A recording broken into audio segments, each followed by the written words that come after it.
ಅವ್ರ ಕಡೆ ಅತ್ಯಾಧುನಿಕ ಯುದ್ಧ ಏನು ಮದ್ದುಗುಂಡಗಳಿದ್ದು, ನಮ್ ಕಡೆ ಹರ ಹರ ಮಹಾದೇವ್ ಅಂತ ಕರೀತಾರೆ. ಬರೇ ಹರ ಹರ ಹರ ಮಹಾದೇವ್ ಅಂತ ಹೇಳಿ ಏನು ಮಂಡ ಕತ್ತಿ ತೆಗೆದುಕೊಂಡು ಗುಂಡಗಲ್ಲ, ಕಲ್ಲ, ಖಾರ, ಉಪ್ಪ, ಬೆಳ್ಳುಳ್ಳಿ, ಮೆಣಸಿನಕಾಯಿ, ಉಪ್ಪ ಇವ್ ತಗೊಂಡು ಇವ್ರು ಬರೀ ಹರ ಹರ ಮಹಾದೇವ್ ಹರ ಹರ ಮಹಾದೇವ್ ಅಂತ ಇವ್ರನ್ನೋರು, ಅವರು ಗಡ ಗಡ ಗಡ ಡುಗು ಡುಗು ಡುಗುಡು ಅಂತ ಅವ್ರು ಆರ್ಸೋರು.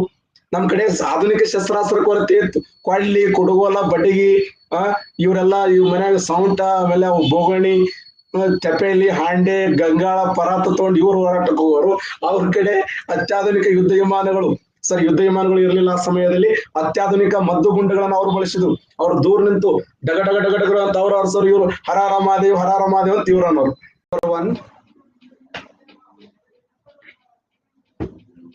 ಕೆಳಗಿನ ಹೇಳಿಕೆಗಳನ್ನ ಪರಿಗಣಿಸಿ. 2005 IS ಕೇಳಿದಂತ ಪ್ರಶ್ನೆ ಇದು. ಶೋಷಿತ ವರ್ಗದವರಿಗೆ ಪ್ರತ್ಯೇಕ ಎಲೆಕ್ಟೋರೇಟ್ಗಾಗಿ ಪ್ರಥಮ ದುಂಡು ಮೇಜಿನ ಪರಿಷತ್ನಲ್ಲಿ ಡಾಕ್ಟರ್ BR ಅಂಬೇಡ್ಕರ್ ಅವರು ಒತ್ತಾಯಿಸಿದರು.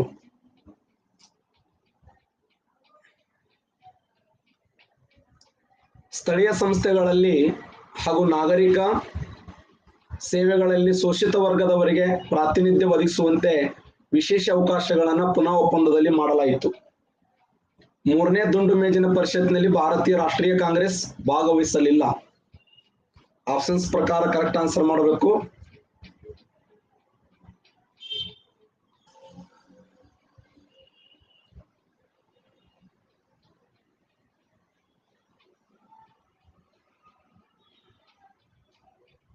ರೈಟ್ ಆನ್ಸರ್ ಸಿ ಸರಿಯಾಗಿರುವಂತ ಉತ್ತರ ಸಿ. ಕೆಳಗಿನ ಹೇಳಿಕೆಗಳನ್ನು ಪರಿಗಣಿಸಿ. ಶೋಷಿತ ವರ್ಗದವರಿಗೆ ಪ್ರತ್ಯೇಕ ಎಲೆಕ್ಟೋರೇಟ್ಗಾಗಿ ಪ್ರಥಮ ದುಂಡು ಮೇಜಿನ ಪರಿಷತ್ನಲ್ಲಿ ಡಾಕ್ಟರ್ BR ಅಂಬೇಡ್ಕರ್ ಅವರು ಒತ್ತಾಯಿಸಿದರು. ಸ್ಥಳೀಯ ಸಂಸ್ಥೆಗಳಲ್ಲಿ ಹಾಗೂ ನಾಗರಿಕ ಸೇವೆಗಳಲ್ಲಿ ಶೋಷಿತ ವರ್ಗದವರಿಗೆ ಪ್ರಾತಿನಿಧ್ಯ ಒದಗಿಸುವಂತೆ ವಿಶೇಷ ಅವಕಾಶವನ್ನ ಪುನಃ ಒಪ್ಪಂದದಲ್ಲಿ ಮಾಡಲಾಯಿತು. 3ನೇ ದುಂಡು ಮೇಜಿನ ಪರಿಷತ್ನಲ್ಲಿ ಭಾರತೀಯ ರಾಷ್ಟ್ರೀಯ ಕಾಂಗ್ರೆಸ್, ಇದು ರೈಟ್ ಆನ್ಸರ್. ಯಾವುದು? ಭಾರತೀಯ ರಾಷ್ಟ್ರೀಯ ಕಾಂಗ್ರೆಸ್ ಪಾಲ್ಗೊಳ್ಳಿಲ್ಲ. ಯಾಕಂದ್ರೆ ಕೇವಲ 2ನೇ ದುಂಡು ಮೇಜಿನ ಸಮ್ಮೇಳನದಲ್ಲಿ ಮಾತ್ರ ಭಾರತೀಯ ರಾಷ್ಟ್ರೀಯ ಕಾಂಗ್ರೆಸ್ ಪಾಲ್ಗೊಂಡಿತ್ತು. ಅಖಂಡ ಭಾರತ ದೇಶವನ್ನು ಪ್ರತಿನಿಧಿಸುವಂತ ಇಂಡಿಯನ್ ನ್ಯಾಷನಲ್ ಕಾಂಗ್ರೆಸ್ ಮಹಾತ್ಮ ಗಾಂಧೀಜಿಯವರು 2ನೇ ದುಂಡು ಮೇಜಿನ ಸಮ್ಮೇಳನದಲ್ಲಿ ಪಾಲ್ಗೊಂಡಿದ್ದರ ಹೊರತು 1 ಮತ್ತು 3ನೇ ದುಂಡು ಮೇಜಿನ ಸಮ್ಮೇಳನದಲ್ಲಿ ಪಾಲ್ಗೊಂಡಿರಲಿಲ್ಲ. ಶೋಷಿತ ವರ್ಗದವರಿಗೆ ಪ್ರತ್ಯೇಕ ಎಲೆಕ್ಟೋರೇಟ್ಗಾಗಿ ಪ್ರಥಮ ದುಂಡು ಮೇಜಿನ ಸಮ್ಮೇಳನದಲ್ಲಿ ಡಾಕ್ಟರ್ BR ಅಂಬೇಡ್ಕರ್ ಅವರು ಒತ್ತಾಯಿಸಿದರು. 1 ಮತ್ತು 3 ಸರಿಯಾಗಿದೆ. ಸ್ಥಳೀಯ ಸಂಸ್ಥೆಗಳಲ್ಲಿ ಹಾಗೂ ನಾಗರಿಕ ಸೇವೆಗಳಲ್ಲಿ ಶೋಷಿತ ವರ್ಗದವರಿಗೆ ಪ್ರಾತಿನಿಧ್ಯ ಅಲ್ಲ, ಚುನಾವಣಾ ಪ್ರತ್ಯೇಕವಾಗಿರುವಂತ ಚುನಾವಣಾ ಮತಕ್ಷೇತ್ರದ ಬೇಡಿಕೆಯನ್ನಿಟ್ಟಿದ್ರು. 71ರ ಬದಲಾಗಿ 148 ಮತಕ್ಷೇತ್ರಗಳಲ್ಲಿ ಅವರಿಗೆ ಪರಿಶಿಷ್ಟ ಜಾತಿ ಪರಿಶಿಷ್ಟ ಪಂಗಡದವರಿಗೆ ಅವಕಾಶವನ್ನ ಕೊಡಲಾಯಿತು ಅಂತ.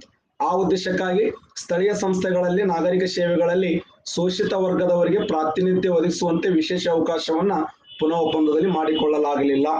ಆ ಉದ್ದೇಶಕ್ಕಾಗಿ 1, 3 ಮಾತ್ರ ಸರಿಯಾಗಿದೆ. Next question.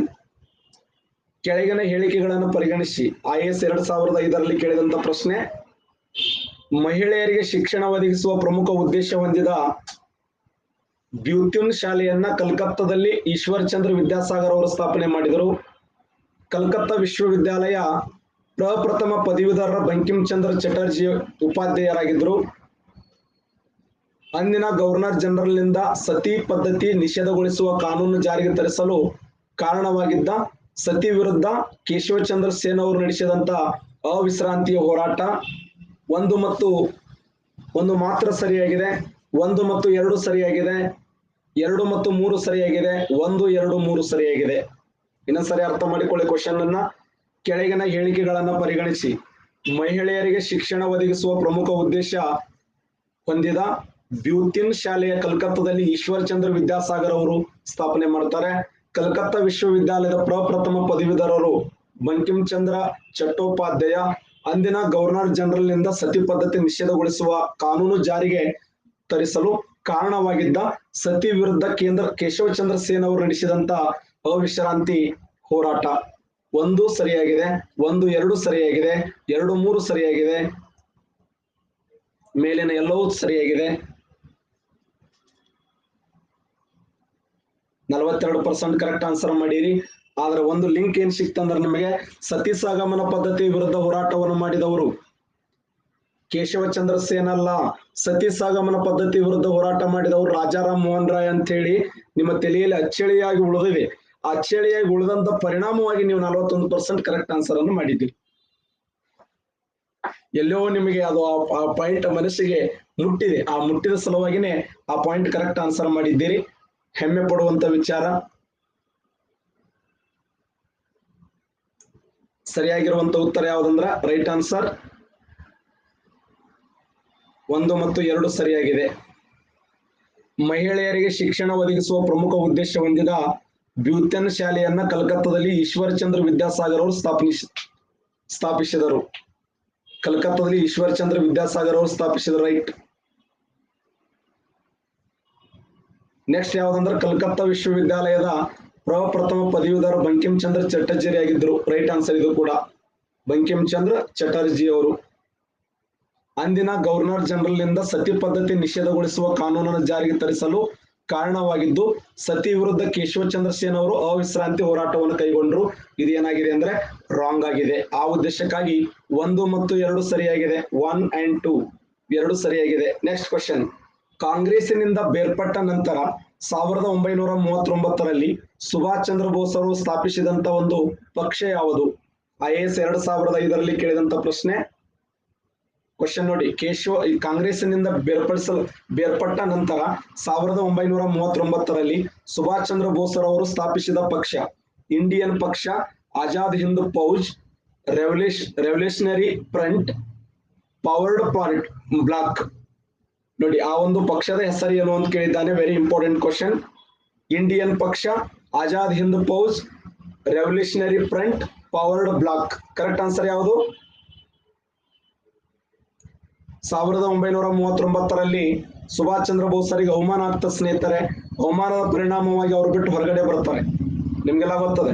ಮಹಾತ್ಮ ಗಾಂಧೀಜಿಯವರು ಸುಭಾಷ್ ಚಂದ್ರ ಬೋಸ್ ಈ ದೇಶ ಕಂಡ ಅಪರೂಪದ ಹೋರಾಟಗಾರ, ನನಗೆ ರಕ್ತ ಕೊಡಿ ನಿಮಗೆ ಸ್ವತಂತ್ರ ಕೊಡುತ್ತೇನೆ ಎಂದು ಹೋರಾಟ ಮಾಡಿದಂತ ಸುಭಾಷ್ ಚಂದ್ರ ಬೋಸರು ICS ಪರೀಕ್ಷೆಯಲ್ಲಿ 4ನೇ ರ್ಯಾಂಕ್ ಅನ್ನು ಗಳಿಸಿದಂತ ಮೇಧಾವಿ.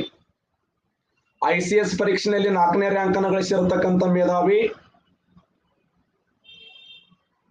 ಭಾರತದ ರಾಷ್ಟ್ರೀಯ ಹೋರಾಟದ ಸಕ್ರಿಯ ನಾಯಕರಾಗಿ, ಯುವಕರ ಕಣ್ಮಣಿಯಾಗಿ, ನಿಜವಾದ ಹೋರಾಟಗಾರರಾಗಿ, ನಿಸ್ವಾರ್ಥತೆಯಿಂದ ಹೋರಾಟವನ್ನು ಮಾಡುವಂತ ಸಮಯದಲ್ಲಿ 1938ರ ಹರಿಪುರ ಕಾಂಗ್ರೆಸ್ ಅಧಿವೇಶನದ ಅಧ್ಯಕ್ಷರಾಗಿರುತ್ತಾರೆ.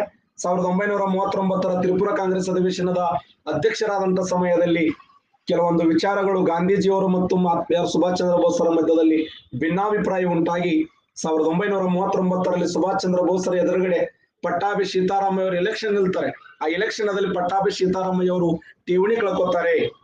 ಆ ಸಮಯದಲ್ಲಿ ಪಟ್ಟಾಭಿ ಸೀತಾರಾಮಯ್ಯ ಹೇಳ್ತಾರೆ ಏನು ಅಂತಂದ್ರೆ, ಏನು ನಾ ಬ್ಯಾಡ ಅಂದ್ರು ಮಹಾತ್ಮ ಗಾಂಧಿ ನಿನ್ನ ಕೂಡಿ ನಾನು ಒಯ್ದು ಎಲೆಕ್ಷನ್ ನಿಂದ್ರಿಸಿದಿ, ಇವತ್ತು ನನ್ನ ಪರಿಸ್ಥಿತಿ ಹಿಂಗಾಗ್ಯದ, ಗೆದ್ದೆಲ್ಲ ಮರ್ಯಾದೆ ಹಾಳಾಗೋಯ್ತು.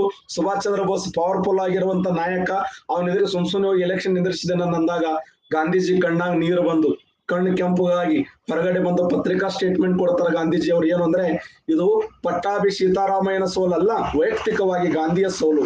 ಬೇಕಾಗಿತ್ತ? ಮಹಾತ್ಮ ಗಾಂಧೀಜಿಯವರು ಕೊಟ್ಟಿರ್ತಕ್ಕಂಥ ಕರೆ ಏನು? ವೈಯಕ್ತಿಕವಾಗಿರುವಂತ ಇದು ಗಾಂಧಿಯ ಸೋಲು, ಇದು ನನ್ನ ಸೋಲು ಅಂತ ಹೇಳ್ತಾರೆ. ನೊಂದ ಸುಭಾಷ್ ಚಂದ್ರ ಬೋಸರು ನಾನು ಇನ್ನು ಮುಂದೆ ಕಾಂಗ್ರೆಸ್ ಪಕ್ಷದಲ್ಲಿ ಇರುವುದಿಲ್ಲ ಅಂತೇಳಿ 1939ರಲ್ಲಿ ಸುಭಾಷ್ ಚಂದ್ರ ಬೋಸರವರು ಕಾಂಗ್ರೆಸ್ ಪಕ್ಷದಿಂದ ಹೊರಗೆ ಬಂದು ಅವರು ಸ್ಥಾಪನೆ ಮಾಡಿದಂತ ಪಕ್ಷ ಯಾವುದು ಅಂದ್ರೆ ಅದು ಫಾರ್ವರ್ಡ್ ಬ್ಲಾಕ್ ಅನ್ನುವಂತ ಪಕ್ಷವನ್ನು ಸ್ಥಾಪನೆ ಮಾಡ್ತಾರೆ ಸ್ನೇಹಿತರೆ. IAS 2005ರಲ್ಲಿ ಕೇಳಿದಂತ ಪ್ರಶ್ನೆ. Next question, very important question ಇದು. 18ನೇ ಶತಮಾನದ ಭಾರತದಲ್ಲಿ ನಡೆದಂತ ಯುದ್ಧಗಳು ಅನುಕ್ರಮಣಿಕೆಯಲ್ಲಿ ಈ ಮುಂದಿನ ಯಾವ ಆಯ್ಕೆ ಸರಿಯಾದದ್ದು? ವಾಂಡಿವಾಶ್ ಕದನ, ಬಾಕ್ಸರ ಕದನ, ಅಂಬೂರ್ ಕದನ, ಪ್ಲಾಸಿ ಕದನ. ಅಂಬೂರ್ ಕಾಳಗ, ಪ್ಲಾಸಿ ಕಾಳಗ, ವಾಂಡಿವಾಶ್ ಕಾಳಗ, ಬಾಕ್ಸರ್ ಕದನ. ನೋಡಿ ಹೆಂಗ್ ಕ್ವಶನ್ ಹೆಂಗ್ ಬಂದಿದೆ ನೋಡಿ. ವಾಂಡಿವಾಶ್ ಯುದ್ಧ, ಪ್ಲಾಸಿ ಕದನ, ಅಂಬೂರ್ ಕಾಳಗ, ಬಾಕ್ಸರ್ ಕದನ. ಅಂಬೂರ್ ಯುದ್ಧ, ಬಾಕ್ಸರ್ ಕದನ, ವಾಂಡಿವಾಶ್ ಕಾಳಗ, ಪ್ಲಾಸಿ ಕದನ. ಕರೆಕ್ಟ್ ಆನ್ಸರ್ ಮಾಡಬೇಕು.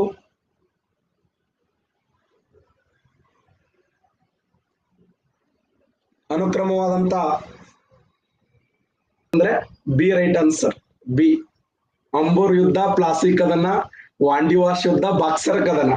18ನೇ ಶತಮಾನದ ಭಾರತದಲ್ಲಿ ನಡೆದಂತ ಯುದ್ಧಗಳು ಅನುಕ್ರಮಣಿಕೆಯಲ್ಲಿ ಈ ಮುಂದಿನ ಯಾವ ಆಯ್ಕೆ ಸರಿಯಾಗಿದೆ ಅಂತಂದ್ರೆ ಅಂಬೂರ್ ಕಾಳಗ. ಅಂಬೂರ್ ಕಾಳಗ ಎಷ್ಟನೇ ಆಂಗ್ಲೋ ಫ್ರೆಂಚ್ ಕದನ ನಡೀತು ಅಂತಂದ್ರೆ ಎಷ್ಟನೇ ಆಂಗ್ಲೋ ಫ್ರೆಂಚ್ ಕದನದಲ್ಲಿ ಅಂಬೂರ್ ಕಾಳಗ ನಡೀತು ಅಂತಂದ್ರೆ ಅಂಬೂರ್ ಕಾಳಗ ವೆರಿ ಇಂಪಾರ್ಟೆಂಟ್.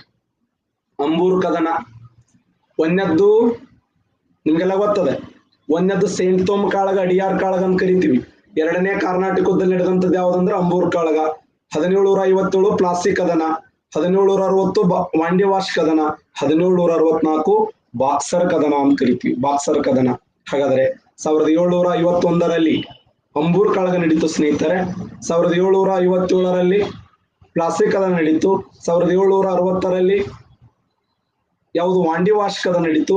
1764ರಲ್ಲಿ ಬಾಕ್ಸರ್ ಕದನ ನಡೀತು. ಈ ತರ ಪ್ರಶ್ನೆಗಳೇನ ಮಾಡ್ತಾನಂದ್ರೆ ಅನುಕ್ರಮವಾಗಿ ಜೋಡಿಸಿ ಅಂತ ಕೇಳ್ತಾನೆ. IAS 2005ರಲ್ಲಿ ಕೇಳಿದಂತ ಪ್ರಶ್ನೆ 18ನೇ ಶತಮಾನದ ಭಾರತದಲ್ಲಿ ನಡೆದ ಯುದ್ಧಗಳು ಅನುಕ್ರಮವಾಗಿ ಮುಂದಿನ ಯಾವ ಆಯ್ಕೆ ಸರಿಯಾಗಿದೆ ಅಂತ ಪ್ರಶ್ನೆ ಕೇಳಿದ್ದಾನೆ. ಸರಿಯಾಗಿರುವಂತ ಉತ್ತರ ಅಂಬೂರ್ ಕಾಳಗ, ಆಮೇಲೆ ಪ್ಲಾಸಿ ಕದನ, ವಾಂಡಿವಾಶ್ ಕದನ ಮತ್ತೆ ಬಾಕ್ಸರ್ ಕದನ ಅಂತ ಕರಿತೀವಿ. ಅಂಬೂರ್ ಕಾಳಗ ನಡೆದದ್ದು ಯಾವಾಗ ಅಂತಂದ್ರೆ ಇದು ಎರಡನೇ ಕರ್ನಾಟಕ ಯುದ್ಧ ನಡೆದಂತ ಸಮಯದಲ್ಲಿ. ಪ್ಲಾಸಿ ಕದನ 1757 ಜೂನ್ 23ರಂದು ನಡೆದಂತ ಯುದ್ಧ. ವಾಂಡಿವಾಶ್ ಕದನ 1760ರಲ್ಲಿ ನಡೆದಂತ ಯುದ್ಧ. ಬಾಕ್ಸರ್ ಕದನ 1764ರಲ್ಲಿ ನಡೆದಂತ ಯುದ್ಧ. ಅದಕ್ಕೆ ಯಾರು ವಾರನ್ ಹೆಸ್ಟಿಂಗ್ ಅನ್ನುವಂತ ಇತಿಹಾಸಕಾರ ಹೇಳ್ತಾನೆ ಏನು ಅಂತಂದ್ರೆ ಪ್ಲಾಸಿ ಕದನ ಭಾರತ ದೇಶದಲ್ಲಿ ಬ್ರಿಟಿಷ್ ಸಾಮ್ರಾಜ್ಯದ ಬೀಜವನ್ನ ಬಿತ್ತಿದರೆ, ಬಾಕ್ಸರ್ ಕದನ ಅದು ಹೆಮ್ಮರವಾಗಿ ನಿರ್ಮಾಣವಾಯಿತು ಅಂತ. ಇವೆಲ್ಲ ನೆನ್ಪಿಡಬೇಕು ನೀವು. ಅದಕ್ಕೆ ನಿಮ್ಗೆ ಹೇಳಿದ್ದೆ ನೋಡಿ, ಒಂದೊಂದು ಘಟನೆಗಳು ವೆರಿ ಇಂಪಾರ್ಟೆಂಟ್. ಈಗ ನಾವು ಕರ್ನಾಟಕ ಯುದ್ಧಗಳು ಓದಂಗಿಲ್ಲ ಸರ್, ನಾವು ನನಗೆ ಬರಂಗಿಲ್ಲ ಅಂದ್ರೆ ಮಾಸ್ ಹೋಗ್ತವೆ. ಪ್ರಥಮ ಕರ್ನಾಟಕ ಯುದ್ಧ, ಎರಡನೇ ಕರ್ನಾಟಕ ಯುದ್ಧ, ಮೂರನೇ ಕರ್ನಾಟಕ ಯುದ್ಧ. ಒಂದನೇ ಕರ್ನಾಟಕ ಯುದ್ಧ ಎಕ್ಸಲಾ ಚಾಪಲ್ ಒಪ್ಪಂದ, ಎರಡನೇದ್ದು ಪ್ಯಾರಿಸ್ ಒಪ್ಪಂದ, ಪಾಂಡಿಚೇರಿ ಒಪ್ಪಂದ, ಮೂರನೇದ್ದು ಪ್ಯಾರಿಸ್ ಒಪ್ಪಂದ. ಪಾಪಿ ಅಂತ ನೆನ್ಪಿಡ್ಬೇಕು ನೀವು. ನಶನಾಗ 6 ಗಂಟೆಗೆ ಎದ್ರು ಕೂಡ ಪಾಪಿ. ಯಾರೇ ಕೇಳಿದ್ರು ಹಿಂಗೆ ಕಲಗತ್ತನ ಸುಮ್ಮರು ಪಾಪಿ ಅನ್ಬೇಕು ನೀವು. ಅಂದ್ರೆ ಏನು ಎಕ್ಸಲಾ ಕೆಲವು ಏನು ಮಾಡಕ್ಕಾಗಲ್ಲ. ಎಸ್, ನನ್ ರೊಮೆಂಟ್ ಒಬ್ರು ಗೌಡ್ರ ನಿನ್ ರಾತ್ರಿ ಮಕ್ಕೊಂಡಾಗ ಒಮ್ಮೆ ತೆಕ್ಕಿ ಬಿಟ್ಟು ಅಂತಂದ್ರು. ರಾತ್ರಿ 12ಕ್ಕೆ ಎದ್ದು ಕುಂತಾವ, ನಾ 3 ತನೇ ಎದ್ದೆ. ಹೇಳವ ಅವ್ರ ಮುಖ ನೋಡವ, ಮತ್ ಕುಂದ್ರ ಮತ್ ಹೇಳವ ಅವ್ರ ಮುಖ ನೋಡವ. ಮತ್ ಅವರಿಂದ ನಮ್ಮಿಂದ ಸುಮಾರು ಸಾಮಾಜಿಕ ಡಿಸ್ಟೆನ್ಸ್ ಒಂದು 4-5 ಫೂಟ್ ದೂರ. ಹಂಗ ಮನುಷ್ಯನಿಗೆ ಏನಾಗಬೇಕಪ್ಪ, ಅವ್ರು ಬ್ಯಾಂಕಿನಲ್ಲಿ ಕೆಲಸ ಮಾಡ್ತಾರೆ, ಅವ್ರು ಅದು ಬ್ಯಾಂಕಿನ ಅಕೌಂಟ್ ಅನ್ನೋದು ಹಂಗ ಅದು ಮನುಷ್ಯ ಏನಪ್ಪ ನಿರಂತರವಾಗಿ ಅದು ಬರ್ತಿರ್ಬೇಕು ಬಾಯಾಗದು. ನೀವು ಮಕ್ಕೊಂಡಾಗ 5 ಗಂಟೆ ಪಾಪಿ ಅಂತಿರ್ಬೇಕು. ಮನೆ ಕೇಳ್ತಾರೆ ಏನಂತ. ಪಾಪಿ ಅಂದ್ರೆ ಎಕ್ಸಲಾ ಚಾಪಲ್ ಒಪ್ಪಂದ, ಪಾಂಡಿಚೇರಿ ಒಪ್ಪಂದ, ಪ್ಯಾರಿಸ್ ಒಪ್ಪಂದ. ಹಾಗಾದ್ರೆ ಒಂದನೇ ಕರ್ನಾಟಕ ಯುದ್ಧ ಸೇಂಟ್ ತೋಮ್ ಕಾಳಗ, ಎರಡನೇ ಕರ್ನಾಟಕ ಯುದ್ಧ ಅಂಬೂರ್ ಕಾಳಗ, ಮೂರನೇ ಕರ್ನಾಟಕ ಯುದ್ಧ ವಾಂಡಿವಾಶ್ ಕದನ.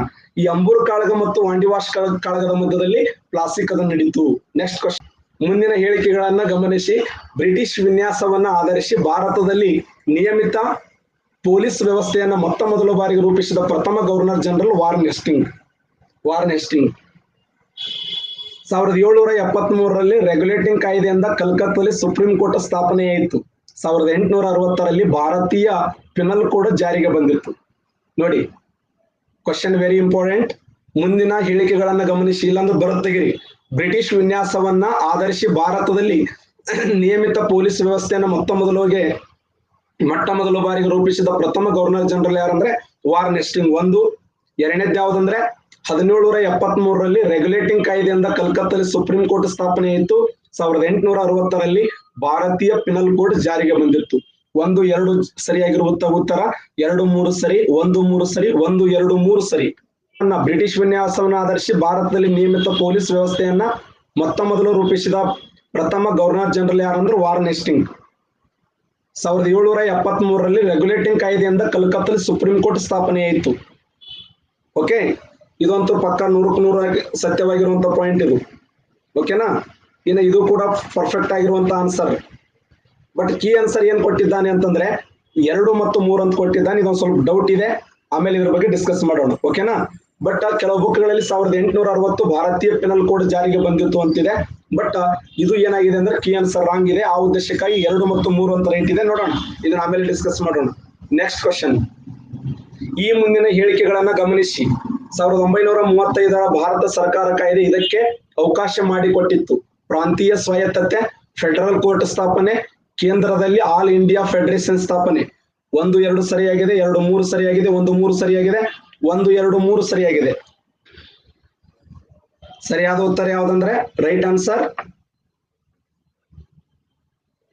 1, 2, 3 ಸರಿಯಾಗಿದೆ. 1935 ಕಾಯ್ದೆಯನ್ನ ಸಾಕಷ್ಟು ಬಾರಿ ಕೇಳಿದಂತ ಪ್ರಶ್ನೆ. ಈ ದೇಶ ಕಂಡ ಅಪರೂಪದ ಪ್ರಧಾನಮಂತ್ರಿಗಳಾಗಿರುವಂತಹ ಸನ್ಮಾನ್ಯ ಶ್ರೀ ಜವಾಹರ್ಲಾಲ್ ನೆಹರು ಅವರು ಒಂದು ಮಾತನ್ನ ಹೇಳ್ತಾರೆ, ಏನು ಅಂತಂದ್ರೆ ಇದು ಏನಪ್ಪಾ ಅಂದ್ರೆ ಹೊಸ ಗುಲಾಮಗಿರಿಯ ಸಂಕೇತ ಅಂತ ಕರೆದ್ರು. 1935 ಕಾಯ್ದೆಯನ್ನ ಭಾರತ ದೇಶದ ಹೊಸ ಗುಲಾಮಗಿರಿಯ ಸಂಕೇತ ಅಂತ ಹೇಳಿ ಕರೆಯಲ್ಪಟ್ರು. ಪ್ರಾಂತೀಯ, ನೀವು ಪಾಠ ಹೇಳ್ಕೊಳ್ಳಲ್ಲ ನನ್ಗೆ ಗೊತ್ತ, ನೀವು ಈ ತರ ಗೊಂಬೆ ಸ್ಥಾಪನೆ, ಕೇಂದ್ರದಲ್ಲಿ ಆಲ್ ಇಂಡಿಯಾ ಫೆಡರೇಷನ್ ಸ್ಥಾಪನೆ, ಪ್ರಾಂತೀಯ ಸ್ವಾಯತ್ತತೆನೂ ಓಕೆ, ಫೆಡರಲ್ ಕೋರ್ಟ್ಗಳ ಸ್ಥಾಪನೆ ಓಕೆ, ಕೇಂದ್ರದಲ್ಲಿ ಆಲ್ ಇಂಡಿಯಾ ಫೆಡರೇಷನ್ ಕೂಡ ರೈಟ್. ಆ ಉದ್ದೇಶಕ್ಕಾಗಿ 1, 2, 3 ಸರಿಯಾಗಿದೆ. ಕೆಳಗಿನ ಯಾರು 1931 ಕರಾಚಿ ಕಾಂಗ್ರೆಸ್ ಅಧಿವೇಶನದಲ್ಲಿ ಮೂಲಭೂತ ಹಕ್ಕುಗಳನ್ನು ಕುರಿತು ಕರಡು ನಿರ್ಣಯವನ್ನು ಕೈಗೊಂಡ್ರು? ಬಹಳ ಸರಳವಾಗಿರುವಂತ ಪ್ರಶ್ನೆ. ನನ್ನ ಪ್ರಕಾರ ಒಂದು 90 ಮೇಲೆ ಹೋಗ್ತದೆ ಅಂತ ಅನ್ಕೋತೀನಿ. ಅಬೌವ್ 90 ಮೇಲೆ 31ರಲ್ಲಿ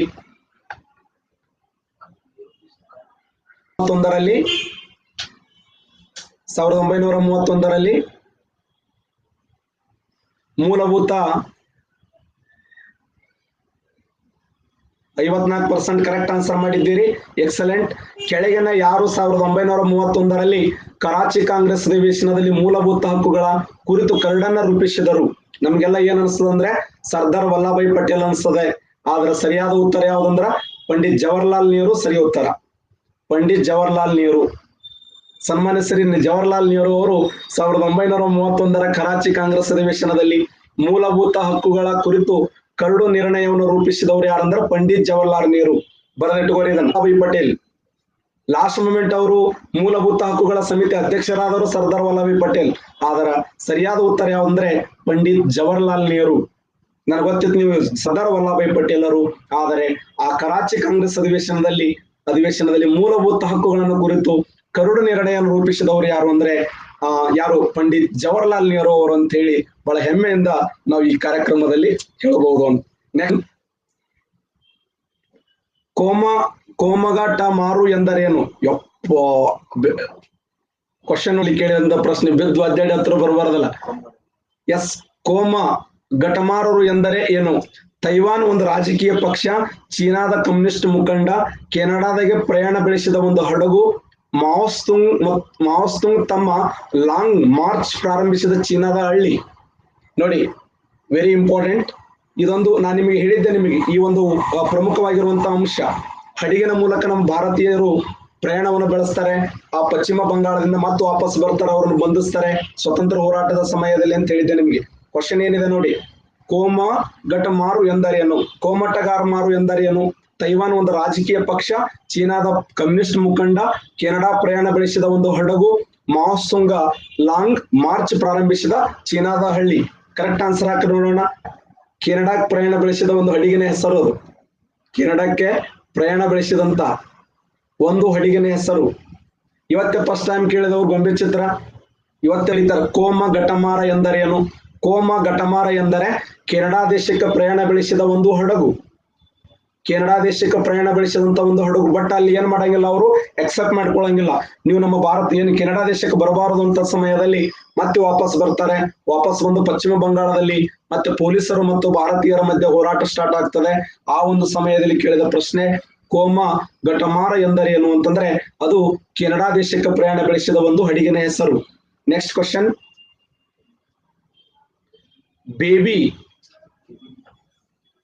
ಪೇಬಿಯಾನಿಸಂ ಅನ್ನು ಒಂದು ಚಳುವಳಿಯನ್ನಾಗಿ ಪ್ರತಿಪಾದಿಸಿದವರು ಯಾರು?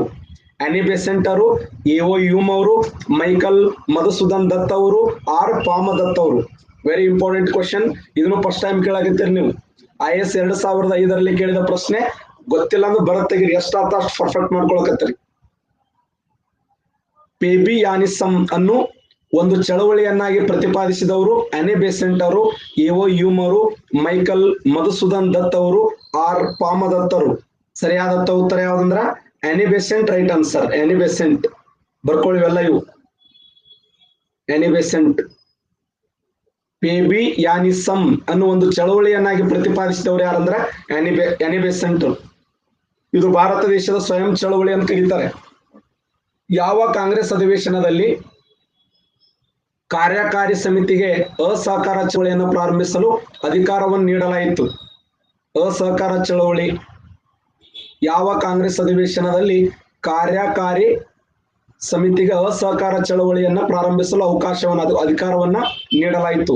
ಬಾಂಬೆ ಅಧಿವೇಶನ, ಲಾಹೋರ್ ಅಧಿವೇಶನ, ಲಕ್ನೋ ಅಧಿವೇಶನ, ತ್ರಿಪುರಾ ಅಧಿವೇಶನ. ಯಾವ ಕಾಂಗ್ರೆಸ್ ಅಧಿವೇಶನದಲ್ಲಿ ಕಾರ್ಯಕಾರಿ ಸಮಿತಿಗೆ ಅಸಹಕಾರ ಚಳವಳಿಯನ್ನು ಪ್ರಾರಂಭಿಸಲು ಅಧಿಕಾರವನ್ನು ನೀಡಲಾಯಿತು?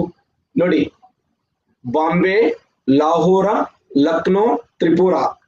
ಕರೆಕ್ಟ್ ಆನ್ಸರ್ ಮಾಡಿ ನೋಡೋಣ.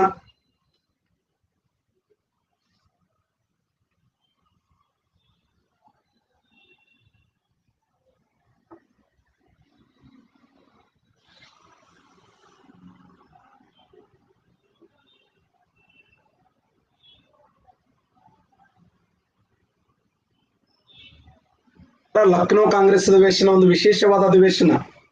ಅಸಹಕಾರ ಚಳವಳಿ ನಡೆದಿದ್ದು ಯಾವಾಗ ಅಂದ್ರೆ 1920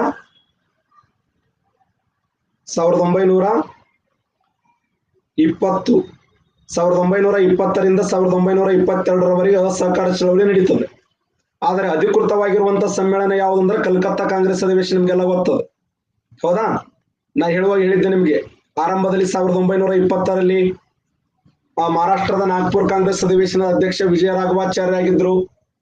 ಅದಾದ ನಂತರ ಎಲ್ಲಿಗೆ ಬಂದ್ರು ಅಂದ್ರೆ ಕಲ್ಕತ್ತಾ ಆದ ಮೇಲೆ ಕಲ್ಕತ್ತಾ ಒಂದು ವಿಶೇಷ ಅಧಿವೇಶನ. ಆದರೆ ಇವ್ರು ಏನು ಕೇಳಿದ್ದಾರೆ ಅಂದ್ರೆ ಕಾರ್ಯಕಾರಿ ಸಮಿತಿಗೆ, ಅಧಿವೇಶನದಲ್ಲಿ ಕಾರ್ಯಕಾರಿ ಸಮಿತಿಗೆ ಅಸಹಕಾರ ಚಳವಳಿಯನ್ನು ಪ್ರಾರಂಭಿಸಲು ಅಧಿಕಾರ ನೀಡಲಾಯಿತು ಅಂದ್ರೆ ಸರಿಯಾದ ಉತ್ತರ ಲಕ್ನೋ. ಅದೇ ಸಮಯದಲ್ಲಿ ಲಕ್ನೋದಲ್ಲಿ ಒಂದು ಕಾರ್ಯಕಾರಿ ಅನ್ನುವಂತ ಒಂದು ವಿಶೇಷ ಸಮ್ಮೇಳನ ನಡೀತದೆ. ಆ ಸಮ್ಮೇಳನ ಏನ್ ಮಾಡ್ತಂದ್ರೆ ಭಾರತದ, ಅದಕ್ಕೆ ಒಂದು ವೇಳೆ ಕಲ್ಕತ್ತಾ ಇತ್ತು, ಕಲ್ಕತ್ತಾ ರೈಟ್ ಆನ್ಸರ್ ಆಗ್ತದೆ, ಕಲ್ಕತ್ತಾ ಫೈನಲ್. ಬಟ್ ಇಲ್ಲಿ ಏನಿದೆ ಅಂದ್ರೆ ಲಕ್ನೋ ಸರಿಯಾಗಿರುವಂತ ಉತ್ತರ. ಲಕ್ನೋ 1857ರ ಪ್ರಥಮ ಸ್ವಾತಂತ್ರ್ಯ ಸಂಗ್ರಾಮದ ದಂಗೆಯ ಪರಿಣಾಮಗಳು.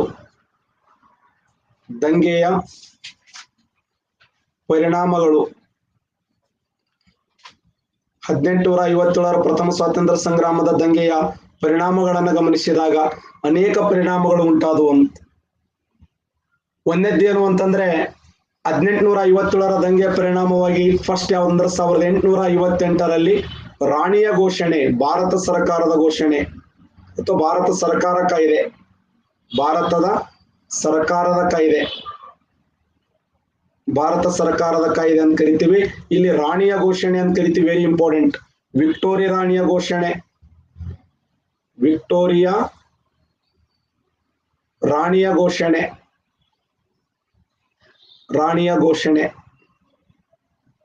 ಏನಿದು ವಿಕ್ಟೋರಿಯಾ ರಾಣಿಯ ಘೋಷಣೆ? 1858ರಲ್ಲಿ ಅವ್ರಿಗೆ ಗೊತ್ತಾಯ್ತು ಅಖಂಡ ಭಾರತ ದೇಶದಲ್ಲಿ ಪ್ರಥಮ ಸ್ವಾತಂತ್ರ್ಯ ಸಂಗ್ರಾಮದ ಪರಿಣಾಮವಾಗಿ ದೇಶದ ಮೂಲೆ ಮೂಲೆಗಳಲ್ಲಿ ಲಾರ್ಡ್ ಕ್ಯಾನಿಂಗ್ ಅವರ ನೇತೃತ್ವದಲ್ಲಿ, ಕ್ವಶನ್ ಆಗಿದೆ ನೋಡಿ, ಲಾರ್ಡ್ ಕ್ಯಾನಿಂಗ್ 1857ರ ಪ್ರಥಮ ಸ್ವಾತಂತ್ರ್ಯ ಸಂಗ್ರಾಮದಲ್ಲಿ ಅಂದು ಭಾರತ ದೇಶದ ವೈಸರಾಯರು ಯಾರಾಗಿದ್ರು ಅಂದ್ರ ಲಾರ್ಡ್ ಕ್ಯಾನಿಂಗ್ ಆಗಿದ್ದ ಅಂತ. 1857ರ ಪ್ರಥಮ ಸ್ವಾತಂತ್ರ್ಯ ಸಂಗ್ರಾಮದಲ್ಲಿ ಅಂದು ಭಾರತ ದೇಶದ ವೈಸರಾಯ ಯಾರಾಗಿದ್ರು ಅಂದ್ರೆ ಲಾರ್ಡ್ ಕ್ಯಾನಿಂಗ್. ಇದು ಕ್ವಶನ್ ಕೇಳಿದ್ದಾನೆ, PSI 2 ಬಾರಿ ಕೇಳಿದಂತ ಪ್ರಶ್ನೆ. ಅಂದು ಭಾರತ ದೇಶದ ವೈಸರಾಯ ಯಾರಾಗಿದ್ರು ಅಂದ್ರೆ ಲಾರ್ಡ್ ಕ್ಯಾನಿಂಗ್. ಹಾಗಾದ್ರೆ 1857ರ ಪ್ರಥಮ ಸ್ವಾತಂತ್ರ್ಯ ಸಂಗ್ರಾಮದ ಪರಿಣಾಮಗಳೇನು? ರಾಣಿ ಘೋಷಣೆಯನ್ನ ಏನ್ ಮಾಡ್ತಾನಂದ್ರೆ ವಿಕ್ಟೋರಿಯಾ ರಾಣಿಯ ಘೋಷಣೆಯನ್ನ ಸಭೆಯಲ್ಲಿ ಅಲಹಾಬಾದ್ದಲ್ಲಿ ಆ ಘೋಷಣೆಯನ್ನ ತುಂಬಿದಂತ ಅಲಹಾಬಾದ್ ನಡೆದಂತ ರಾಜ್ಯ ದರ್ಬಾರ್ ಅಂತ ಕರಿತೀವಿ. 1858ರಲ್ಲಿ ಉತ್ತರ ಪ್ರದೇಶದ ಅಲಹಾಬಾದದಲ್ಲಿ ರಾಜ್ಯ ದರ್ಬಾರ್ ತುಂಬಿದ ಸಭೆಯಲ್ಲಿ ಈ ಲಾರ್ಡ್ ಕ್ಯಾನಿಂಗ್ ಅವರು ಏನ್ ಮಾಡ್ತಾರ, ಅನೌನ್ಸ್ ಮಾಡ್ತಾರೆ ರಾಣಿ ಗಳಿಸಿರ್ತಕ್ಕಂಥ ಘೋಷಣೆಯನ್ನ. ಲಾರ್ಡ್ ಕ್ಯಾನಿಂಗ್ ವಿಕ್ಟೋರಿಯಾ ರಾಣಿಯ ಘೋಷಣೆಯನ್ನು ಓದ್ತಾನೆ. ಭಾರತವನ್ನ ರಾಣಿಯ ಹೆಸರಿನಲ್ಲಿ ಆಳ್ವಿಕೆ ನಡೆಸಲಾಗುತ್ತದೆ ಅಂತ ಹೇಳ್ತಾನೆ. ಭಾರತವನ್ನು ರಾಣಿಯ ಹೆಸರಿನಲ್ಲಿ ಆಳ್ವಿಕೆಯನ್ನ ಮಾಡಲಾಗುತ್ತದೆ. ಭಾರತವನ್ನ ರಾಣಿಯ ಹೆಸರಿನಲ್ಲಿ ಆಳ್ವಿಕೆ ನಡೆಸಲಾಗುತ್ತದೆ. ಭಾರತದಲ್ಲಿ ಬರುವಂತ ಎಲ್ಲಾ ಪ್ರಾದೇಶಿಕ ಆದಾಯಗಳನ್ನ ರಾಣಿ ಹೆಸರಿನಲ್ಲಿ ಪಡೆಯಲಾಗುತ್ತದೆ. ನಮ್ಮ ದೇಶದಿಂದ ಬರುವಂತ ಆದಾಯಗಳದವಲ್ಲ, ಆದಾಯವನ್ನು ರಾಣಿಯ ಹೆಸರಿನಲ್ಲಿ ಪಡೆಯಲಾಗುತ್ತದೆ. ರಾಣಿಯ ಹೆಸರಿನಲ್ಲಿ ಪಡೆಯಲಾಗುತ್ತದೆ ಅಂತ ಹೇಳ್ತಾರೆ. ಪಡೆಯಲಾಗುತ್ತದೆ, ರಾಣಿ ಹೆಸರಿನಲ್ಲಿ ಪಡೆಯಲಾಗುತ್ತದೆ. ನೋಡಿ 1858 ಉತ್ತರ ಪ್ರದೇಶದ ಆ ಒಂದು ಅಲಹಾಬಾದ್ ರಾಜ್ಯ ದರ್ಬಾರದಲ್ಲಿ ಲಾರ್ಡ್ ಕ್ಯಾನಿಂಗ್ ಅನ್ನುವಂತ ವ್ಯಕ್ತಿ ಏನು ಘೋಷಣೆ ಮಾಡ್ತಾನಂದ್ರೆ, ಇನ್ನು ಮುಂದೆ ಈ ಈಸ್ಟ್ ಇಂಡಿಯಾ ಕಂಪನಿ ರದ್ದಾಗ್ತದ. ಯಾಕಂದ್ರೆ 1600 ಸ್ಥಾಪನೆ ಆಗಿರುವಂತ ಈಸ್ಟ್ ಇಂಡಿಯಾ ಕಂಪನಿಯನ್ನ 1858 ರಾಣಿಯ ಘೋಷಣೆ ಪ್ರಕಾರ ಅದನ್ನ ರದ್ದು ಮಾಡಲಾಯಿತು ಅಂತ. ಈಸ್ಟ್ ಇಂಡಿಯಾ ಕಂಪನಿ ಇಲ್ಲಿಯವರೆಗೆ ಮಾಡಿಕೊಂಡು ಬಂದಂತ ಆ ದುರಾಡಳಿತವನ್ನ ಈಸ್ಟ್ ಇಂಡಿಯಾ ಕಂಪನಿ ಸಾಗಿ ಬಂದಿರತಕ್ಕಂತ ಹಾದಿಗೆ ಬ್ರೇಕ್ ಹಾಕಿದವ್ರು ಯಾರಂದ್ರೆ ರಾಣಿ ವಿಕ್ಟೋರಿಯಾ ರಾಣಿ. ವಿಕ್ಟೋರಿಯಾ ರಾಣಿ ಏನ್ ಮಾಡ್ತಾರ, 1858 ಆ ಒಂದು ಘೋಷಣೆ ಪ್ರಕಾರ ಭಾರತ ದೇಶದಲ್ಲಿ ಈಸ್ಟ್ ಇಂಡಿಯಾ ಕಂಪನಿ ರದ್ದಾಯಿತು. ಅಷ್ಟೇ ಅಲ್ಲದೆ ಈ ಭಾರತ ದೇಶದಲ್ಲಿರುವಂತ ಗವರ್ನರ್ ಜನರಲ್ ಹುದ್ದೆಯ ಬದಲಾಗಿ ವೈಸರಾಯ ಹುದ್ದೆ ಸೃಷ್ಟಿಯಾಯಿತು. ವೈಸರಾಯ ಹುದ್ದೆ ವೆರಿ ಇಂಪಾರ್ಟೆಂಟ್. ವೈಸರಾಯ, ಭಾರತದ ಪ್ರಥಮ ವೈಸರಾಯ ಯಾರಂದ್ರ ಲಾರ್ಡ್ ಕ್ಯಾನಿಂಗ್. ಭಾರತದ ಕೊನೆಯ ಗವರ್ನರ್ ಜನರಲ್ ಯಾರಂದ್ರ ಲಾರ್ಡ್ ಕ್ಯಾನಿಂಗ್. ಭಾರತದ ಮೊದಲ ವೈಸರಾಯ ಯಾರಂದ್ರೆ ಲಾರ್ಡ್ ಕ್ಯಾನಿಂಗ್. ಕೊನೆಯ ಗವರ್ನರ್ ಜನರಲ್ನು ಅವನೇ, ಭಾರತದ ಮೊದಲ ವೈಸರಾಯ. ಯಾಕಂದ್ರೆ ಅವನೇ ನೇಮಕ ಮಾಡ್ತಾರೆ, ಇನ್ನು ಮುಂದೆ ನೀನು ಭಾರತ ವೈಸರಾಯಾಗಿ ಸೇವೆಯನ್ನು ಮಾಡಪ್ಪ ಅಂತ. ಆ ಉದ್ದೇಶಕ್ಕಾಗಿ ಭಾರತದ ಮೊದಲ ವೈಸರಾಯಿಗೆ ಆಯ್ಕೆಯಾದವ್ರು ಯಾರಂದ್ರೆ ಲಾರ್ಡ್ ಕ್ಯಾನಿಂಗ್ ಅನ್ನುವಂತ ವ್ಯಕ್ತಿ. ಲಾರ್ಡ್ ಕ್ಯಾನಿಂಗ್ ಭಾರತ ದೇಶದ ಮೊದಲ ವೈಸರಾಯನಾಗಿ ಸೇವೆಯನ್ನು ಆರಂಭ ಮಾಡ್ತಾನೆ ಸ್ನೇಹಿತರೆ. ಆ ಉದ್ದೇಶಕ್ಕಾಗಿ ಅಷ್ಟೇ ಅಲ್ಲದೆ ಈತನಿಗೆ ಈತನಿಗೆ ಒಬ್ಬ ಸಹಾಯಕ ಹುದ್ದೆ ನೇಮಕ ಮಾಡ್ತಾರೆ, ಕಾರ್ಯದರ್ಶಿ ಹುದ್ದೆ ಅಂತ ಕರೀತಾರೆ. ಕಾರ್ಯದರ್ಶಿಯ ಹುದ್ದೆ. ಹಾಗಾದ್ರೆ ಭಾರತದ ಮೊದಲ ಕಾರ್ಯದರ್ಶಿಯಾಗಿ ಆಯ್ಕೆಯಾದವ್ರು ಯಾರು ಅಂತ ಕೇಳ್ತಾನೆ. ಭಾರತದ ಮೊದಲ ಕಾರ್ಯದರ್ಶಿಯಾಗಿ ಆಯ್ಕೆಯಾದವ್ರು ಯಾರಂದ್ರ ಲಾರ್ಡ್ ಸ್ಟ್ಯಾನ್ಲಿ ಅನ್ನುವಂತ ವ್ಯಕ್ತಿ. ಲಾರ್ಡ್ ಸ್ಟ್ಯಾನ್ಲಿ ಅನ್ನುವಂತ ವ್ಯಕ್ತಿ ಭಾರತದ ಮೊದಲ ಕಾರ್ಯದರ್ಶಿಯಾಗಿ, ವೈಸರಾಯನಿಗೆ ಒಬ್ಬ ಕಾರ್ಯದರ್ಶಿಯಾಗಿ ನೇಮಕಗೊಂಡ್ರು. ಆ ಕಾರ್ಯದರ್ಶಿ ಯಾರಂದ್ರೆ ಲಾರ್ಡ್ ಸ್ಟ್ಯಾನ್ಲಿ ಅನ್ನುವಂತ ಕಾರ್ಯದರ್ಶಿ ಆಯ್ಕೆಯಾಗಿ ಸೇವೆಯನ್ನು ಆರಂಭ ಮಾಡಲು ಮುನ್ನುಗ್ತಾನೆ. ಒಟ್ಟಾರೆಯಾಗಿ ಭಾರತ ದೇಶದಲ್ಲಿ ಈಸ್ಟ್ ಇಂಡಿಯಾ ಕಂಪನಿ ಇತ್ತಲ್ಲ, ಆ ಲಾರ್ಡ್ ಕ್ಯಾನಿಂಗ್ ಭಾರತ ಕೊನೆಯ ಗವರ್ನರ್ ಜನರಲ್ ಅಂತೇಳಿ ರದ್ದು ಮಾಡಿ ಆತನನ್ನು ಭಾರತದ ಮೊದಲ ವೈಸರಾಯ ಅಂತೇಳಿ ನಾಮಕರಣ ಮಾಡಲಾಯಿತು. ಇಲ್ಲಿ ರಾಣಿಯ ಘೋಷಣೆ ಅತಿ ಮುಖ್ಯವಾಗಿದ್ದು ನೋಡಿ. ಅದಕ್ಕೆ ರಾಣಿಯ ಘೋಷಣೆಯನ್ನು ಏನಂತ ಕರೀತಾರೆ ಅಂದ್ರೆ ಭಾರತದ ಮ್ಯಾಗ್ನಾ ಕಾರ್ಟ್ ಅಂತ ಕರೀತಾರೆ. ವಿಕ್ಟೋರಿಯಾ ರಾಣಿಯ ಘೋಷಣೆಯನ್ನ ಭಾರತದ Magna Carta. Sir, Magna Carta ಅಂದ್ರೆ ಏನು? ಇಂಗ್ಲೆಂಡ್ ದೇಶದಲ್ಲಿ ಅಲ್ಲಿಯ ಜಾನ್ ದೊರೆ ಜಾರಿಗೆ ತಂದದ್ದು ಯಾವ ವರ್ಷ? 1215ರಲ್ಲಿ. 1215ರಲ್ಲಿ ಇಂಗ್ಲೆಂಡ್ ದೇಶದ ಜಾನ್ ದೊರೆ ಅನ್ನುವಂತ ವ್ಯಕ್ತಿ ಜಾರಿಗೆ ತಂದಂತ ಕಾಯ್ದೆಯನ್ನ ನಾವು ಮ್ಯಾಗ್ನಾ ಕಾರ್ಟ್ ಅಂತ ಕರಿತೀವಿ. ಆ ಮ್ಯಾಗ್ನಾ ಕಾರ್ಟವನ್ನ ಈ ವಿಕ್ಟೋರಿಯಾ ರಾಣಿಯ ಘೋಷಣೆಯನ್ನ ಭಾರತದ ಮ್ಯಾಗ್ನಾ ಕಾರ್ಟ್ ಅಂತ ಹೇಳಿ ಕರೆಯಲ್ಪಟ್ರು. ಭಾರತ ದೇಶದಲ್ಲಿ ಪ್ರಾದೇಶಿಕ ವಿಸ್ತರಣೆಗಾಗಿ ಲಾರ್ಡ್ ಡಾಲ್ಹೌಸಿ, ಅದ್ ನೋಡಿ ಇದು ಕ್ವಶನ್ ಆಗಿದೆ, ಈ ಕೆಳಗಿನ ಯಾವ ಕಾಯ್ದೆಯನ್ನ ಭಾರತದ ಮ್ಯಾಗ್ನಾ ಕಾರ್ಟ್ ಎಂದು ಕರೆಯುತ್ತಾರೆ ಅಂದ್ರೆ ಈ ರಾಣಿಯ ಘೋಷಣೆಯನ್ನ ಭಾರತದ ಮ್ಯಾಗ್ನಾ ಕಾರ್ಟ್. ಮನೆ ಹೇಳಿ ನಿಮ್ಗೆ, ಕಂಪನಿಯ ಮ್ಯಾಗ್ನಾ ಕಾರ್ಟ್ ಬೇರೆ, ಇಂಗ್ಲಿಷ್ ಶಿಕ್ಷಣದ ಮ್ಯಾಗ್ನಾ ಕಾರ್ಟ್ ಬೇರೆ, ಭಾರತದ ಮ್ಯಾಗ್ನಾ ಕಾರ್ಟ್ ಬೇರೆ. ಭಾರತ ಮ್ಯಾಗ್ನಾ ಕಾರ್ಟ್ ಯಾವಂದ್ರ ವಿಕ್ಟೋರಿಯಾ ರಾಣಿಯ ಘೋಷಣೆಯನ್ನ ಭಾರತ ದೇಶದ ಮ್ಯಾಗ್ನಾ ಕಾರ್ಟ್ ಅಂತ ಹೇಳಿ ಕರೆಯಲ್ಪಟ್ಟೆವು ಈ ಒಂದು ಕಾಯ್ದೆಯನ್ನ. ಇನ್ನು 1857ರ ದಂಗೆಯ ಮತ್ತೊಂದು ಪರಿಣಾಮ ಏನು ಈ ದಂಗೆಯಿಂದಾಗಿರುವಂತ ಎಫೆಕ್ಟ್ ಏನಾಯ್ತು? ಹೌದಾ, 1526ರಲ್ಲಿ ಸ್ಥಾಪನೆಯಾಗಿರುವಂತ ಮೊಘಲ ಸಾಮ್ರಾಜ್ಯ 862ರಲ್ಲಿ ತನ್ನ ಅಸ್ತಿತ್ವ ಕಳ್ಕೊಂಡೋಯ್ತು. ಮೊಘಲ ಸಾಮ್ರಾಜ್ಯ ಭಾರತ ದೇಶದಲ್ಲಿ ತನ್ನ ಅಸ್ತಿತ್ವ ಕಳ್ಕೊಂಡೋಯ್ತು. ಅತ್ಯಂತ ದೊಡ್ಡ ಸಾಮ್ರಾಜ್ಯವಾಗಿರುವಂತ ಮೊಘಲ ಸಾಮ್ರಾಜ್ಯ, ಇಡೀ ಅಖಂಡ ಭಾರತ ದೇಶವನ್ನ ಆಳಿದಂತ ಮೊಘಲ ಸಾಮ್ರಾಜ್ಯ ಯಾರ ಕಾಲದಲ್ಲಿ ಅಂತಂದ್ರೆ ಎರಡನೇ ಬಹದ್ದೂರ್ ಶಾನ ಕಾಲದಲ್ಲಿ. ಎರಡನೇ ಬಹದ್ದೂರ್ ಶಾ ಕಾಲದಲ್ಲಿ ಮೊಘಲ ಸಾಮ್ರಾಜ್ಯ ಏನಾಯ್ತಂದ್ರೆ ನಾಶವಾಯಿತು. ಯಾವ ವರ್ಷ? 1862ರಲ್ಲಿ. ಯಾವ ದೇಶದಲ್ಲಿ ಅಂದ್ರೆ ಬರ್ಮಾ ದೇಶದ ರಂಗೂರು ಅನ್ನುವಂತ ಸ್ಥಳದಲ್ಲಿ. ಬರ್ಮಾ ದೇಶದ ರಂಗೂರು ಎಂಬ ಸ್ಥಳದಲ್ಲಿ ಈ ಎರಡನೇ ಬಹದ್ದೂರ್ ಶಾ ಮರಣ ಅಪ್ಪುವುದರ ಮೂಲಕ ನಮ್ಮ ಭಾರತ ದೇಶದಲ್ಲಿ ಈ 1857ರ ದಂಗೆಯ ನಂತರ ಮೊಘಲ ಸಾಮ್ರಾಜ್ಯ ತಮ್ಮ ಅಸ್ತಿತ್ವವನ್ನ ಕಳ್ಕೊಂಡು ಹೋಯ್ತು ಅಂತ ಅಧ್ಯಯನ ಮಾಡ್ತೀವಿ. ಅಷ್ಟೇ ಅಲ್ಲದೆ ವಿಕ್ಟೋರಿಯಾ ರಾಣಿಯ ಘೋಷಣೆ ನಂತರ ಸೈನ್ಯದಲ್ಲಿ ಯುರೋಪಿಯನರ ಪ್ರಮಾಣ ಏನಾಯ್ತು ಅಂದ್ರೆ ಜಾಸ್ತಿ ಆಯ್ತು. ಬಹಳ ಜಾಣರವರು. ಭಾರತೀಯ ಸೈನ್ಯಕ್ಕಿಂತ ಯುರೋಪಿಯ ಸೈನ್ಯಕ್ಕೆ ಹೆಚ್ಚಿನ ಮಹತ್ವ ಕೊಟ್ಟರು ಅವರು. ಯುರೋಪಿಯನ್ ಸೈನ್ಯಕ್ಕೆ ಹೆಚ್ಚಿನ ಮಹತ್ವವನ್ನು ಕೊಟ್ಟರು. ನೋಡಿ, 1857ರ ಪ್ರಥಮ ಸ್ವಾತಂತ್ರ್ಯ ಸಂಗ್ರಾಮದ ಮತ್ತೊಂದು ಪರಿಣಾಮ ಏನಂದ್ರೆ ಇನ್ನು ಮುಂದೆ ಭಾರತೀಯ ಸೈನ್ಯಕ್ಕೆ ಜಾಸ್ತಿ ಮಹತ್ವ ಕೊಡಬಾರದು. ಯಾಕಂದ್ರೆ ಭಾರತೀಯ ಸೈನ್ಯ ಒಂದಾಯ್ತು ಅಂದ್ರೆ ಮತ್ತ ನಮ್ಮ ಅಳಿಗಾಡಿಸ್ತಾರ ಅವರು. ಮತ್ತೆ ನಮ್ಮನ್ನ ನಾಶ ಮಾಡ್ತಾರ ಅವರು. ಆ ಉದ್ದೇಶಕ್ಕಾಗಿ ಭಾರತೀಯ ಸೈನ್ಯದ ಬದಲಾಗಿ ಯುರೋಪಿಯ ಸೈನ್ಯವನ್ನ ನೇಮಕ ಮಾಡ್ಬೇಕನ್ನುವಂತ ಮನಸ್ಸನ್ನು ಮಾಡ್ತಾರೆ. ಅದಕ್ಕೆ ಭಾರತೀಯ ಸೈನ್ಯಕ್ಕಿಂತ ಯುರೋಪಿಯನ್ ಸೈನ್ಯಕ್ಕೆ ಹೆಚ್ಚಿನ ಮಹತ್ವವನ್ನ ಕೊಡ್ತಾ ಬಂದ್ರು ಅಂತ.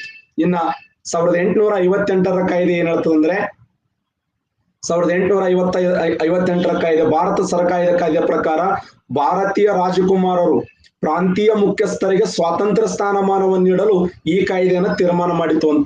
ಆ ಉದ್ದೇಶಕ್ಕಾಗಿನೇ 1881ರಲ್ಲಿ ನಮಗೆ ಮೈಸೂರಿನ ಒಡೆಯರ್ ಅಧಿಕಾರ ವಾಪಸ್ ಕೊಟ್ರು ಅವರು.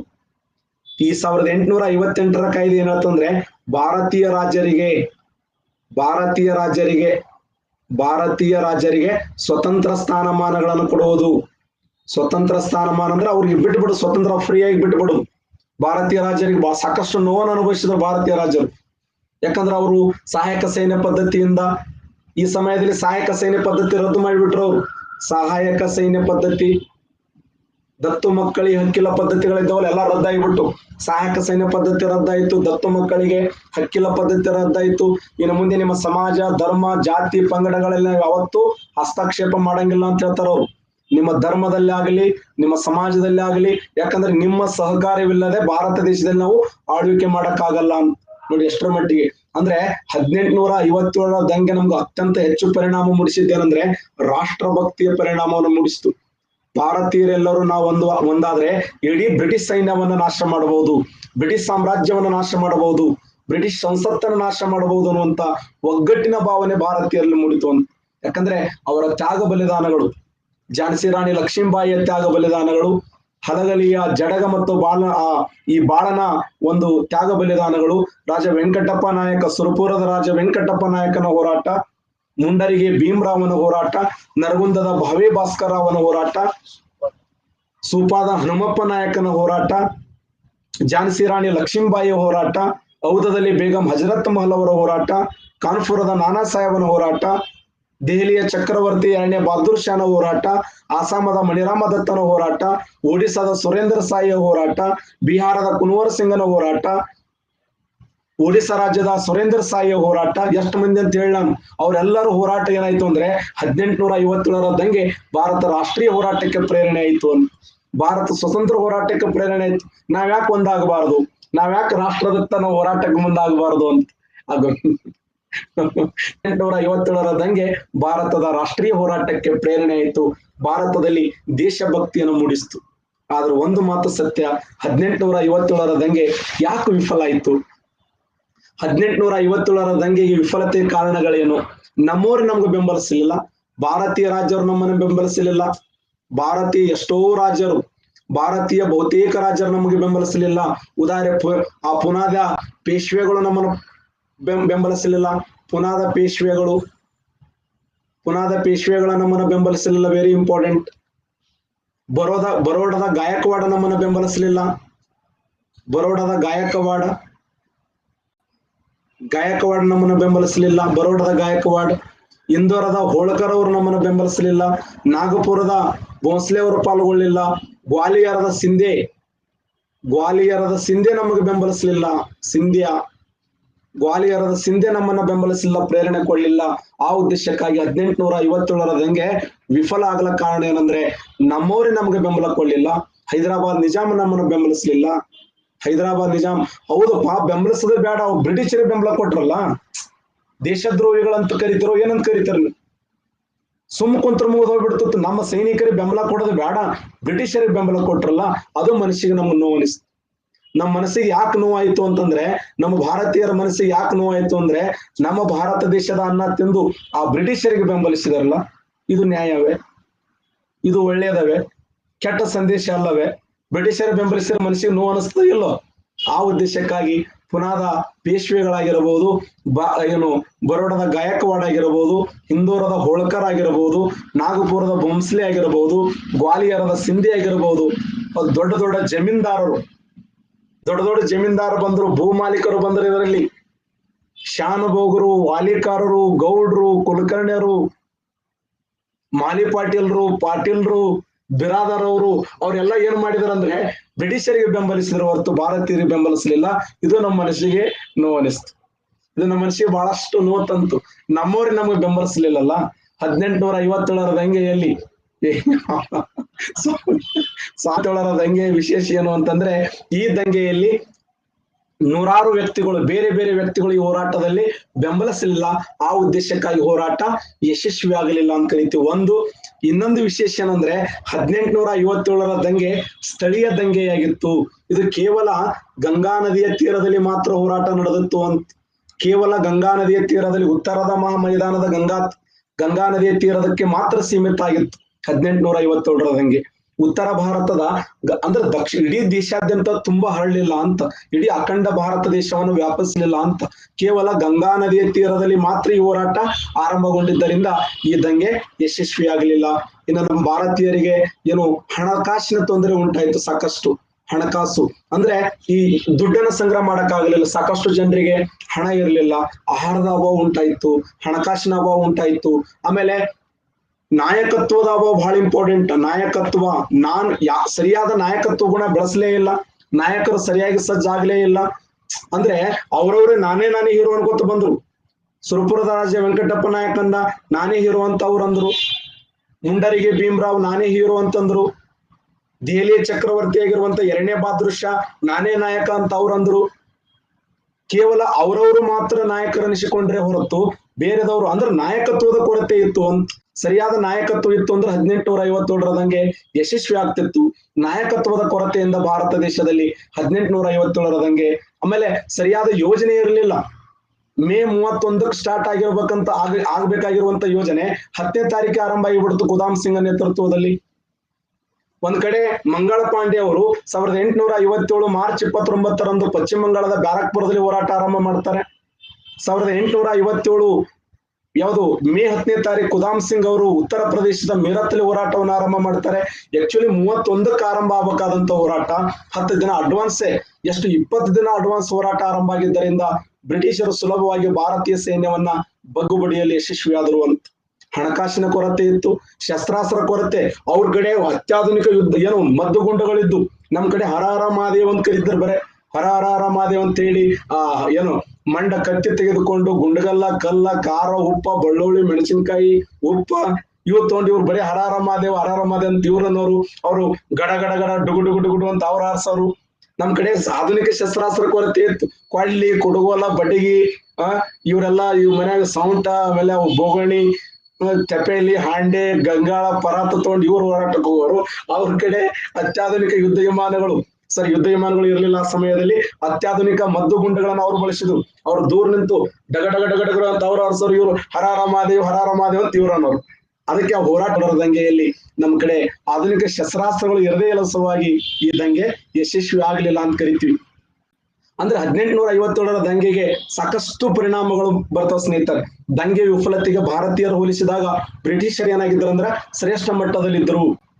ಮತ್ತೆ ನಮ್ ಕಡೆ ಏಕತೆ ಇರಲಿಲ್ಲ, ಹೊಂದಾಣಿಕೆ ಭಾವನೆ ಇರಲಿಲ್ಲ. ಮಾರ್ಚ್ 29ನೇ ತಾರೀಕ ಮಂಗಳ ಪಾಂಡ್ಯ ಪಶ್ಚಿಮ ಬಂಗಾಳದ ಬ್ಯಾರಕ್ಪುರದಲ್ಲಿ ಹೋರಾಟವನ್ನು ಆರಂಭ ಮಾಡಿದನು. 1857 ಮಾರ್ಚ್ 29ರಂದು ಮಂಗಳ ಪಾಂಡ್ಯ ಪಶ್ಚಿಮ ಬಂಗಾಳದ ಬ್ಯಾರಕ್ಪುರದಲ್ಲಿ ಹೋರಾಟವನ್ನು ಆರಂಭ ಮಾಡಿದನು. 1857 ಏಪ್ರಿಲ್ 8ರಂದು ಮಂಗಳ ಪಾಂಡ್ಯನನ್ನು ಗಲ್ಲು ಶಿಕ್ಷೆಯನ್ನು ವಿಧಿಸಲಾಯಿತು.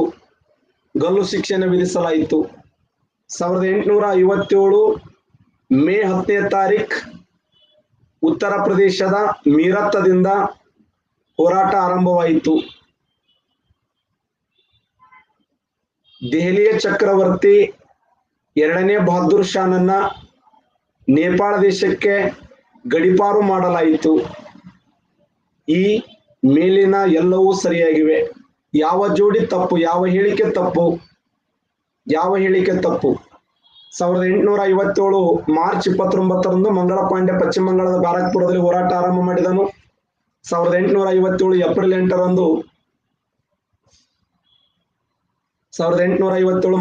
8ರಂದು ಮಂಗಳ ಪಾಂಡ್ಯನಿಗೆ ಗಲ್ಲು ಶಿಕ್ಷೆ ವಿಧಿಸಲಾಯಿತು. ಎಸ್ಡಿ, PSI, PDO, KSI ಅತಿ ಮುಖ್ಯವಾಗಿರುವಂತ ವಿಭಾಗ ಇದು. ಕರ್ನಾಟಕ ಹಿಸ್ಟ್ರಿ 1 ಬಿಟ್ರೆ ಆಧುನಿಕ ಭಾರತ ಇತಿಹಾಸ 1. ಬಟ್ ಮಧ್ಯಯುಗೀನ ಭಾರತ ಇತಿಹಾಸ ಜಾಸ್ತಿ ಬರಂಗಿಲ್ಲ. ಬಟ್ ಅಕ್ಬರ್ನ ಮೇಲೆ ಕೇಳ್ತಾನೆ, ಅಲ್ಲಾವುದ್ದೀನ್ ಖಿಲ್ಜಿಯ ಮೇಲೆ ಅದೇನ್ ಡಿಸ್ಕಸ್ ಮಾಡ್ತೀವಿ ಅಷ್ಟು ಸಾಕು, ಓದೋದು ಬೇಡ ನೀವು.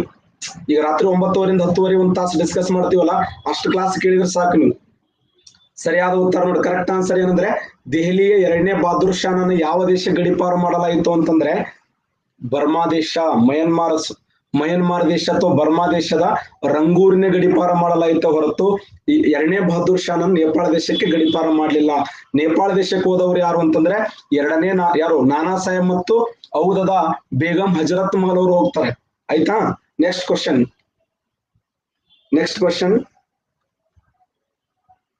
1829 ಡಿಸೆಂಬರ್ 4ರಂದು ಸತಿ ಸಹಗಮನ ಪದ್ಧತಿ ರದ್ದು ಮಾಡಲಾಯಿತು. 1856ರಲ್ಲಿ ವಿಧವಾ ಪುನರ್ವಿವಾಹಕ್ಕೆ ಅವಕಾಶ ಕೊಡಲಾಯಿತು. 1829 ಡಿಸೆಂಬರ್ 4ರಂದು ಸತಿ ಸಹಗಮನ ಪದ್ಧತಿ ನಿಷೇಧ ಮಾಡಲಾಯಿತು. 1856ರಲ್ಲಿ ವಿಧವಾ ಪುನರ್ವಿವಾಹ ಆರಂಭ ಮಾಡಲಾಯಿತು. ಈಶ್ವರ್ ಚಂದ್ರ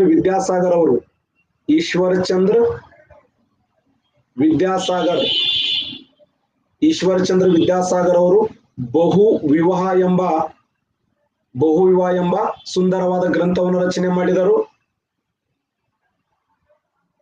ಡಾಕ್ಟರ್ ವಿ.ಎ. ಸ್ಮಿತ್ ಅವರು 1857ರ ದಂಗೆಯನ್ನ ರಾಷ್ಟ್ರೀಯತೆಯ ದಂಗೆ ಎಂದು ಕರೆದರು.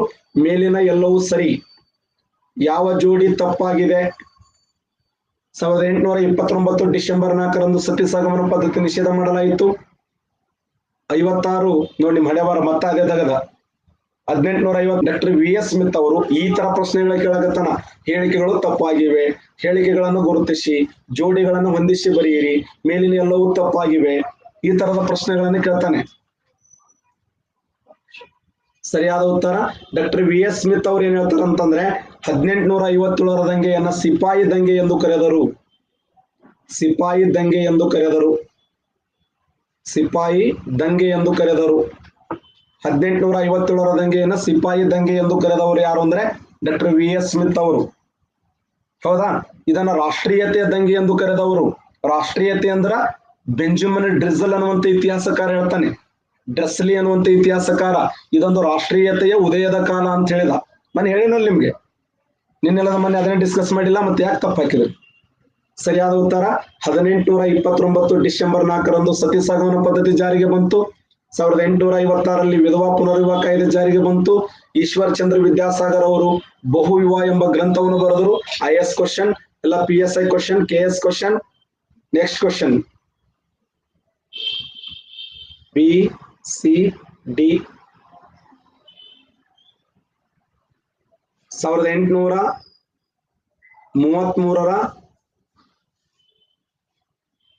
ತೃತೀಯ ಚಾರ್ಟರ್ ಕಾಯ್ದೆ ಪ್ರಕಾರ ಲಾರ್ಡ್ ವಿಲಿಯಂ ಬೆಂಟಿಂಕ್ ಅವರು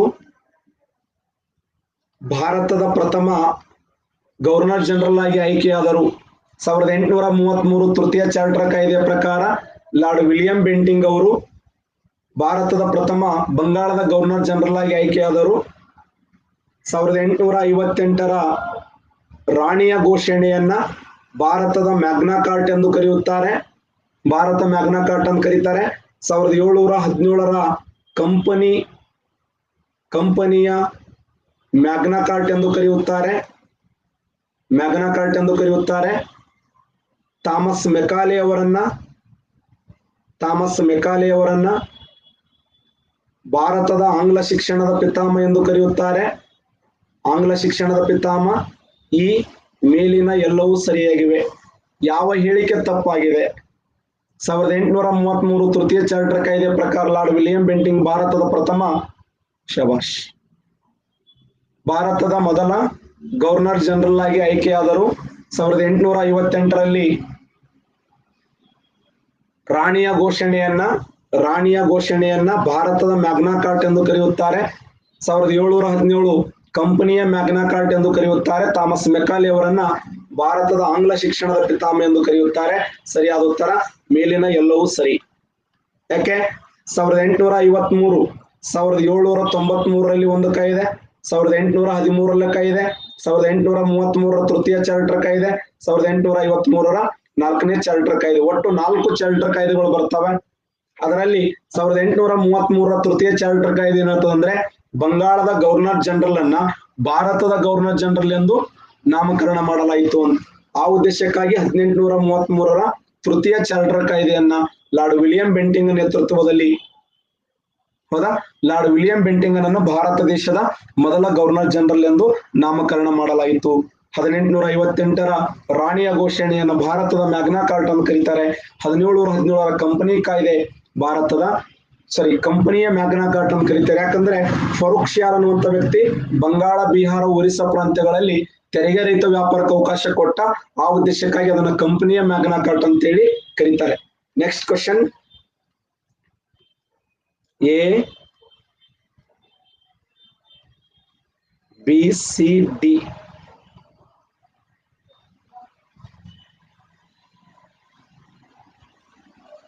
ಒಡಿಸ್ಸಾದ ನಾಯಕತ್ವವನ್ನ